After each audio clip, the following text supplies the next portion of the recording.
Coach Yeng Giao ng Real Talk na kagad sa katatapos pa lang na PBA draft. Dwight Howard kinukuha ng Golden State Warriors mga idol. At Jordan Clarkson back on the grind na si Kabayan. Pero bago yan, pag-usapan muna natin ang sinabi nitong number 20 pick ng NBA na napili ng Houston Rockets. Walang iba kundi ang rookie na si Cam Whitmore. Sa isang interview nga ay natanong nga itong si Cam Whitmore. At ang tanong kung sinong NBA player ang nais nitong madakdakan harap-harapan. Wala ngang pag-aalinlangan na sinabi nito mga idol na si LeBron James nga daw ang gusto nitong ma-poster dunk, habang si Kawhi naman daw ang gusto niyang ma-lockdown. Well, hindi na nga bago yan mga idol at marami ang gustong gumawa nito sa nag-iisang hari ng NBA na si King LeBron James. Kabilang na nga dito si Ja Morant na nagsabi din noon na gusto talaga niyang ma-poster dunk itong si LeBron James.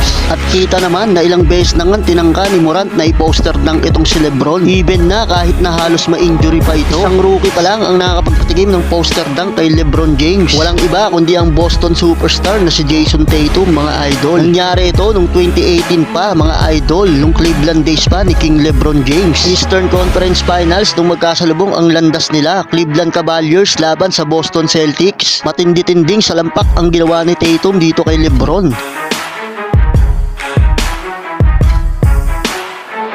So sa kaso naman ni Cam Whitmore mga idol, bata pa nga ito at malakas at nasa peak pa ng kanyang karir at hindi malabong magawa niya ang pangarap nito na ma-poster dunk si LeBron. At malapit na ngang magbukas ang panibagong season ng NBA, so good luck na lang. Samantalang Golden State Warriors, tuto pa rin na yata ang gusto ni Howard na makapaglaro sa kupunan ng Golden State Warriors. Ayon sa report ni Shams Charania ng The Athletic ay handa daw makipagkita at makipag-usap ang Golden State Warriors sa kampo ni Howard para sa isang deal. Alam naman natin ang pangangailangan ng Warriors sa isang sentro dahil kilala nga ang Golden State sa pagiging small ball lineup. Lalo na ngayon mga idol, magbubukas na ang panibagong season ng NBA kung saan kailangan talaga nila ng isang legit rim protector. Panigurado na si Howard ang magiging kapalitan ni Kevon Looney para sa center position at siguradong kakailanganin talaga ng Warriors ang magiging serbisyo nitong 3-time NBA Defensive of the Year at tiyak ay magiging bahagi si Howard mga idol ng magiging bagong kampanya ng Warriors para sa kampyonato kung saan makakasama rin niya dito ang veteranong point guard na si Chris Paul. At matapos nga ang PBA draft na interview nga itong si Coach Yeng Giao, pero may sinabi itong si Coach Yeng tungkol sa tatlong biggest team na hindi nakakuha ng player ngayong draft. Ito ang SMC at ang TNT.